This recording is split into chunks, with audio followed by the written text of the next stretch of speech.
What's up, everybody? We're back again. Final Answer Super Bowl edition. Super Bowl 57 is among us.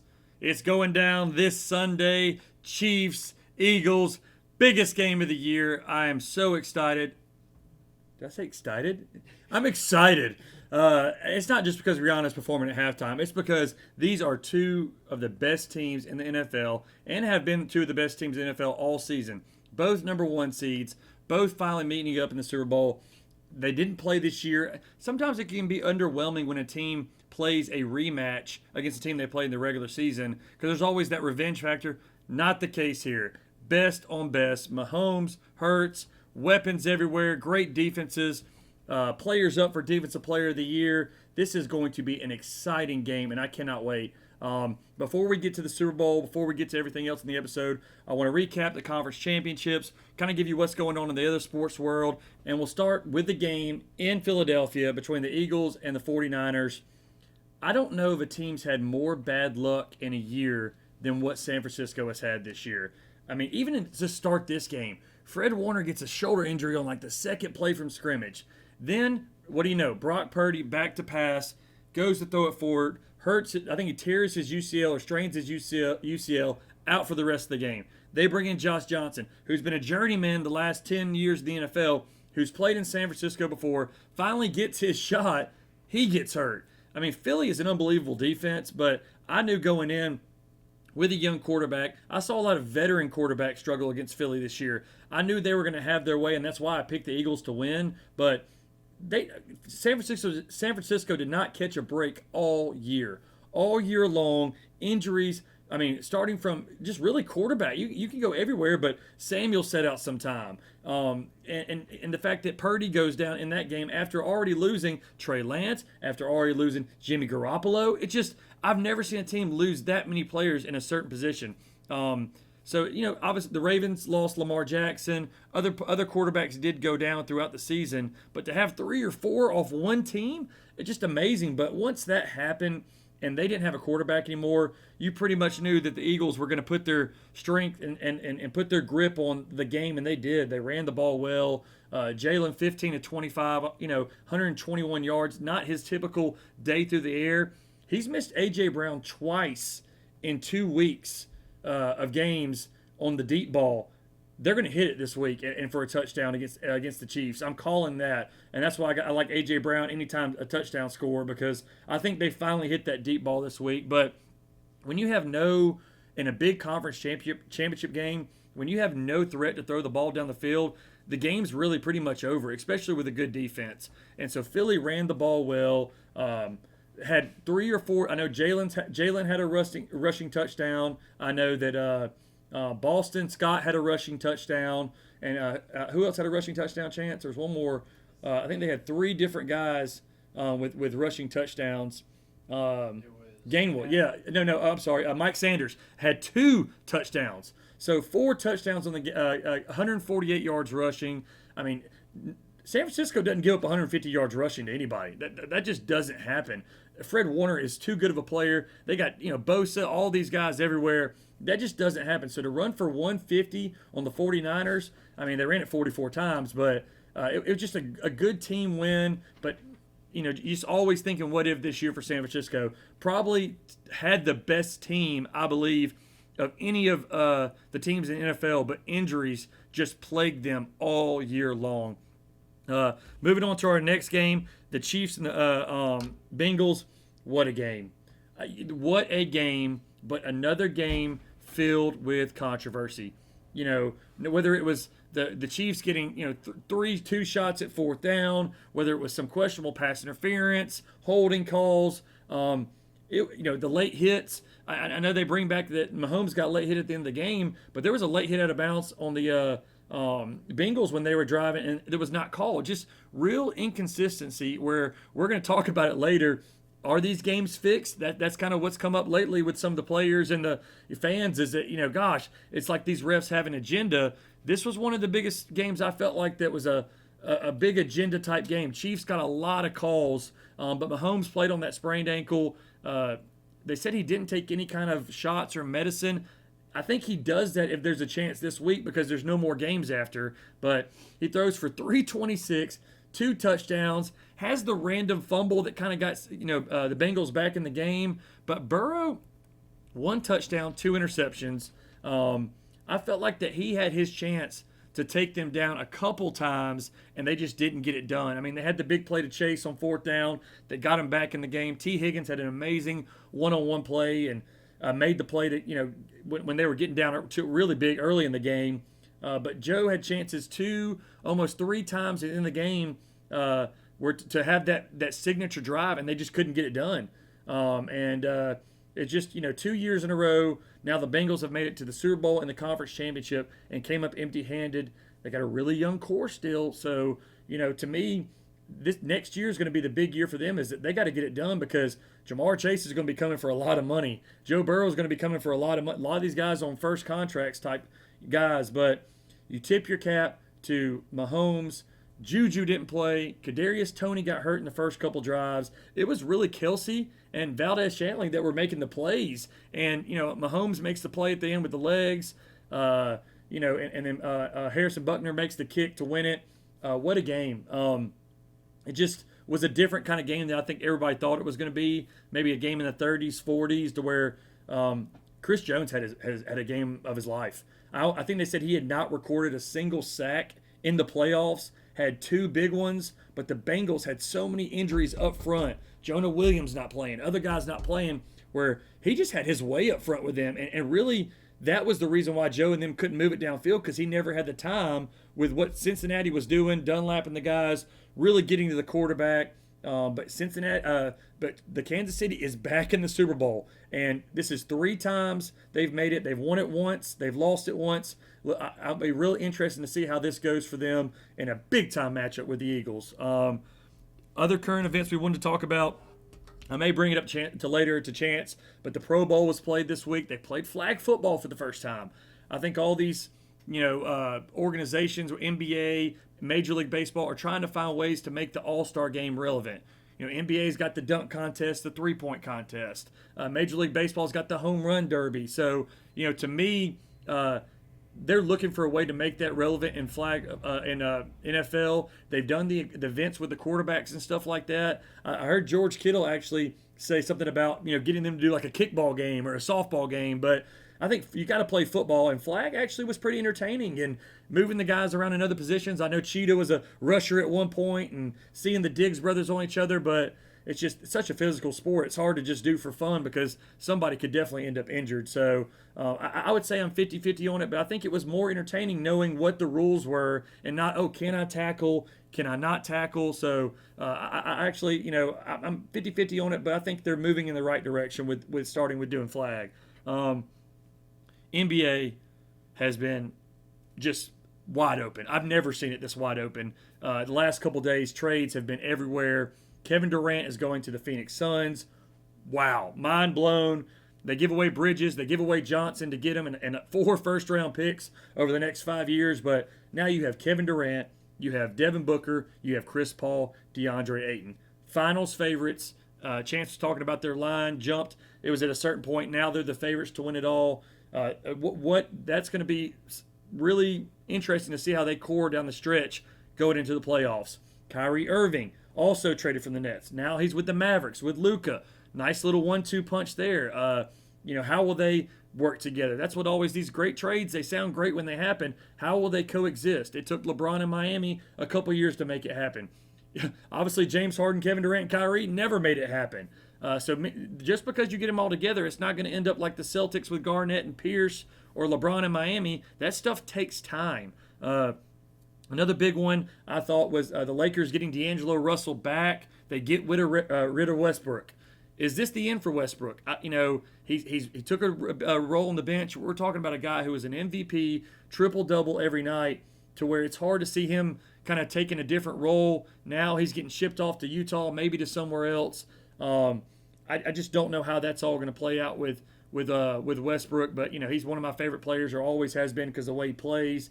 It's kind of weird to see him like Carmelo getting towards the end of their careers and not really being that guy like LeBron James has been for 20 plus years. And we have to give a shout out to LeBron. He's always been one of my favorite players, but to break Kareem Abdul-Jabbar's scoring record, what an accomplishment. I was telling Chance, the craziest part about it, he's top 5 in assists too. Scoring's not his game, but when you play for 20 years and you don't go to college and you just start out in the NBA and you've just been as healthy. I mean, the guy spends $1 million plus on his body every year. It's just 20 plus years of really not having any serious injuries, and now he's the all-time leading scorer, passing Kareem, and just incredible the things he's gonna stack up. But man, he still looks good. There's just no drop off, and he's 38. It's just incredible to see what he's done in his career, and I don't think he's done yet. You know, he said he's going to play until his son gets to the NBA, and hopefully that happens for him. But it's going to be pretty interesting to see these next couple of years to where he gets in his 40s. Is he going to be like Brady and play till he's 43, 44? I don't know, but LeBron, I'm not going to doubt him because all the doubters he's had even since high school, he has accomplished everything, done things in the community. So congratulations to him. March Madness, NCAA basketball starting to heat up, getting towards the end of the year. Teams I'm watching, Alabama, Brandon Miller, Player of the Year type candidate. They've been impressive. I think they beat Florida by like 30 last night, almost put up 100. Purdue's been very good. They've only lost a couple games. Arizona's only lost a couple games. Those are two teams that have been very relevant the last couple years in the tournament, but have not made those deep runs to the championship and Final Four. Look out for both of those teams. Gonzaga's not the favorite this year, but they still got Drew Timme. They still got a good coach. They still got good players around him. This is the year where Gonzaga is going to be a team that I'm going to look at and say, hey, they're not favored to win. That's where they want to be. They're going to make a deep run. I was going to say Houston. Houston's got a lot of guys back from that great team last year. They're a team that's got a guy that's not like Purdue scoring 22 points a game or Miller having a high points per game. They got 5-6 guys scoring 12 to 9 points a game. That's always dangerous come tournament because any one of those guys can go off. Shedd's one of my favorite players to watch for them, and he's 5th in scoring. So watch out for Houston as well. Everything else really in the sports world, baseball is about to kick into gear. They're getting into spring training now. The Masters is coming up. This will be the first year of how is LIV going to compete with golf and the PGA. You know, it's going to be very interesting with these guys making all this money in Saudi Arabia, them going with the team concept of everything. You know, I'm a PGA. I'm an old school guy. I think the guys should be playing, you know, all together. But you know, money talks, and a lot of these guys in golf are going, you know, out to Saudi because that's where the money is. And Tiger and most of these other guys are staying in America to play in the Masters and play in the PGA Championships because those are, you know, the tour events. But it's going to see how interesting those other guys wanting to come back to see if they can play in it and how the PGA is going to handle all that. So excited for the Super Bowl. We're going to bring Chance in. We're going to talk about the game, talk about some of the props and everything that go with the great game, including the national anthem, etc.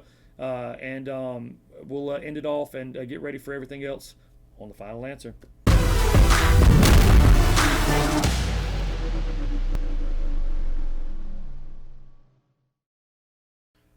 Back here, Super Bowl edition. Chance, got you back. No, I don't like this. Okay, I don't even think you do that on purpose anymore. I think that that's just a natural habit for when we start the show. You forget your drink, your phone, or to flip it to see how you look. This is how you do look. I brag about you all week and how your picks are. You go 3-1. 3-1. That's good. That's good. That's not that's good. Every team you picked except the Bills. I'm saying because I know what's coming. 0-2 in the conference championships. You have San Fran and the Bills. So you got no chance of Super Bowl. None. I guarantee. I said pick every home team. 3-1 home teams. I go 1-1. I had the Eagles and the Bills. Bills were already out before, so I don't win a Super Bowl either. So both of us are losers. Let's start over. With the best. With the best. 0-0, and we'll talk about the championship game. Super Bowl is going to be so exciting. I know you're pumped. Two great teams. What matchups? What are you liking about both teams? I think the Eagles have the better option of the defense. I think that with Mahomes being limited with his high ankle sprain, even if he does finally take meds, they're going to have so much pressure going towards him and flying over the ball with the DBs. It's going to be tough for the Chiefs to do what they need to do to win. I think the Eagles win by 10. I've said that for the past 2 weeks now. Yeah. 2 weeks because of the Pro Bowl. But it's not going to be a big gap in the score until probably the third quarter. Okay, so would you say that the Chiefs were more prepared to play a team like Philly with a Tyreek Hill? They needed somebody to go over the top of this team because the Eagles are so good at defense. They're going to give you everything in front, but they're going to tackle. They're going to play good defense where the only way to maybe beat them is have a guy that can get past those DBs. Tyreek can do that. They don't have that guy, this year with, they're going to move it with Kelsey, move it with Tony, move it with Valdez. Like, there's nobody that threatens them over the top, which means the Eagles can come, and pressure them and be close to those receivers. So that's why you like Philly really is because of the defensive side of the ball. I think so, and I think Jalen's just going to go off this game. He just played well. I do think he's going to have one of those anytime touchdowns. But I think that Valdez-Scantling's going to end up having one or two of those big deep ball catches, but they're going to have a safety over the top of Kelsey and double teaming him pretty much every play. Chauncey Gardner from Florida has had his best year, most interceptions, so big play Slay. I mean, they are top to bottom. They just, Fletcher Cox in the front. They're rushing the outside with both those great ends they have. I mean, you saw they just, when there was no quarterback for San Francisco, you knew it was a wrap. Yeah. So let's look at the other side of the ball. Chris Jones has not been stopped all year for Kansas City. What Philly likes to do is run the football. Are they going to be able to run it with Jalen, Boston Scott, all these guys against the Kansas City defense? Or is Kansas City going to stand up and make them throw the football? Because 125 yards last week for Jalen, they didn't have – and one of those was an incomplete pass to Devontae. Yeah. So it's like, are they going to be able to run the football where they have to throw it? Because I think they can throw it, and you think so too with Philly. But I'm expecting a big game from A.J. Brown. That's what I'm calling. Do you think that Philly's going to have to throw the ball this game?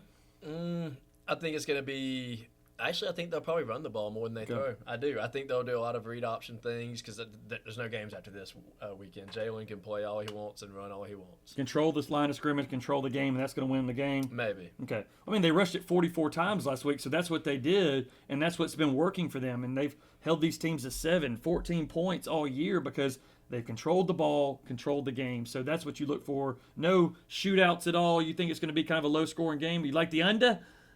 What is the under? 51 points. I'm saying Eagles by 10 and probably under 48. Under 48. Mm-hmm. All right, so a 28-21 type game, that's 49. Mm-hmm. That's 10, not 10 points, so 28 to 18 maybe, 28-17 is what you're thinking? Something like that, yeah. 28 to 17, final score, guaranteed prediction. Guaranteed prediction. Money back. For Chance, I like the Eagles as well. I think it's going to be closer than that. My final score prediction, I think, is going to be 24-21 Eagles. I think it's going to be a very similar game to what we saw with the Bengals and the Chiefs. 24-21. I think that Philly's up by 10. Kansas City scores late. They onside kick it, don't get it. Philly kneels it, ends the game. So I think it's not something where Philly's coming to drive and win. You've read that script, apparently. Oh, yes. Yes. We'll get to the script in a minute. All right. One of my favorite part of the Super Bowl is the same thing you love as well. The random plays, the Gatorade, the national anthem. All right, we'll start with the national anthem. Oh, under.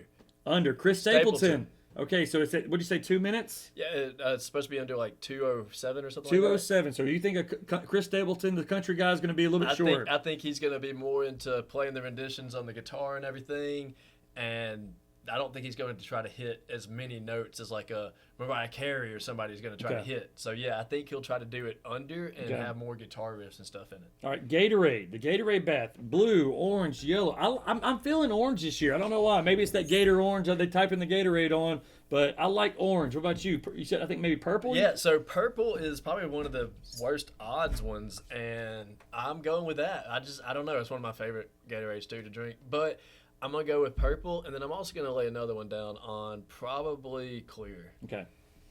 Just in case you were wondering, Chance dusts this desk every week, and there was a little bit of dust he missed, and he just can't stand that, so he's got to make sure he takes care of that. So, all right, next one, coin toss. I'm telling you, heads has hit every game the last big 5-6 games. 7 out of it, I think. I think I would go tails now. I mean, the odds have got to turn. Right? It's like red and black, going to red and black. At some point, it's got to turn. So I like tails. I like also. I like go with tails, yeah. Okay. They said a crazy stat, the last 8 teams that has won the toss have lost the game. So the last 8 teams. So I don't want to win Let's the go coin Chiefs, toss. win that toss. I don't want the coin toss in my mind. Just don't even walk out there. Just they win it. Yes, they win it. All right. So we both like the Eagles. We're both excited about the game. Any Rihanna hits you're looking forward to listening to? Pun de replay. I don't think is that Rihanna. Definitely Rihanna. Okay, all right. Well, I hope she brings out T.I. and they do Live Your Life. That would be the best for me. So, yeah, can't wait for the game. It's so exciting every year to have that Super Bowl Sunday. It's one of my favorite days of the year. First touchdown. You forgot that one. Travis Kelce's who I have. Ooh. Goddard. Isn't Dallas Goddard? Yes, tight end. I'm going to go with Goddard. Dallas is in the Super Bowl, they were saying. So, not many people have seen Dallas in the Super Bowl for a long time, but he actually is there. Oh, yeah. They saw their script for the past 18 years, and they've just been sad ever since. Well, speaking of the scripts, what do you think about all this has come out saying that there's an agenda to way the NFL's done things to boost ratings? This can't be true. I mean, I'm skeptical against a lot of conspiracy theories, especially ones that involve 50-something players on the field at the same time to all follow the same script and not screw up. Like, you can't even get a full team to do the play you've taught them all week correctly. And now you're expecting them to do things like, oh, you're going to have to hold him. That's just – it's absurd. I don't see it that way. I do see where refs can influence games, obviously. Yes. But who is behind that? Who's to say? That's where the script play, I think. It can't be the players. I mean, if they wrote a script for that guy to push Mahomes out of bounds, or even like the NBA script writers of all this stuff happening last night, it's like, whoever's this guy needs a raise because he is unbelievable the things he comes up with. Like, or the 49ers. We're going to have our 5th-string quarterback come out. He's going to end up playing in the playoff game. Like, you said that's all some of the great memes of people seeing their scripts for the next 5-6 years. Like, oh my gosh, this is about to happen. Like, that would have to be something that was the higher ups kind of coming in and saying, hey, lean this way, lean towards this team. But I don't believe in any of that. No. I want to get your other thought. Last thing I said earlier, flag football for the Pro Bowl. You're the one that plays 8 games a Sunday. Like, did you like that at all? Or just kind of like, I did. It takes you back to Skelly. Okay. When teams had to go to Skelly 7-on-7 tournaments against each other. And it brings back the joy and the fun of the game. And you can see it in a lot of the players' faces. They were talking smack, having fun in between plays, doing laterals right before the goal line. It made it more fun than, like you said, the Pro Bowl where people were, can I hit him 50%? Can I hit him 75% hard? Like, Sean Taylor didn't care, but everybody else, they were worried about the fines and penalties.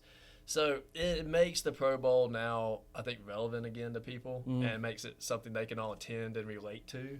So, well, you're sitting at the point where Tyler Huntley is there, and he's ranked 32nd in quarterback play this year. And of all the good guys, it's like, but people are just not like Herbert.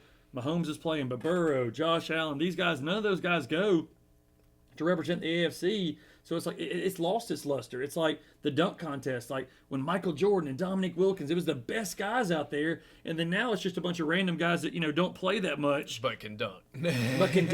Home run derby. Look at the home run derby every year. It's the best guys out there swinging it. It's like, oh my gosh, like what's hockey's version? Hockey's got a good little setup. They do like a 3-on-3, a 4-on-4, and like a skills challenge and stuff like that. So, but again, grueling sports like football, what's so physical. It's a hard way to incorporate it without, and flag's a good idea, but will players buy into it and play in flag football? Like that's probably I mean, it makes it a practice again for them without the hitting and the possibility of injury. Like there is still a possibility of injury, obviously, in flag, but without the contact, you limit that so much more. Yeah. Well, we appreciate you as all. And one more thing. Okay. We got an announcement. We finishing up our touches on another second studio that's going to give us a lot more space to work on bigger and more fun episodes in the future. I think you were telling me I'm going to be like a weatherman now. I can have a board I can go to or run to. We're going to have a stand-up space for him, do some stand-up comedy, do some skits like that. But no, we're going to get him a little bit more space to work with. Well, I'll tell you what. I'm excited about that chance. This is actually our 14th episode. We did 14th episode of this season. Yes. That's what I'm saying. We only did 8 episodes last season, so we're growing. Got a couple more this season that we're going to do, and then move on to next year when football and everything gets rolled around. But I couldn't be more excited. I think that looking forward to everything. I know with the new studio, a lot of other goals you want to reach, but the important thing is that you subscribe. To subscribe and watch and like. Watch YouTube, Spotify, Instagram, all those things Click are the very little thumbs important. up. You can even click a thumbs down. I don't care. Yeah. So subscribe to the channel. We're trying to put more into it, and obviously doing more episodes this season. Hoping to have a bigger season next year. But we always appreciate you here on The Final Answer.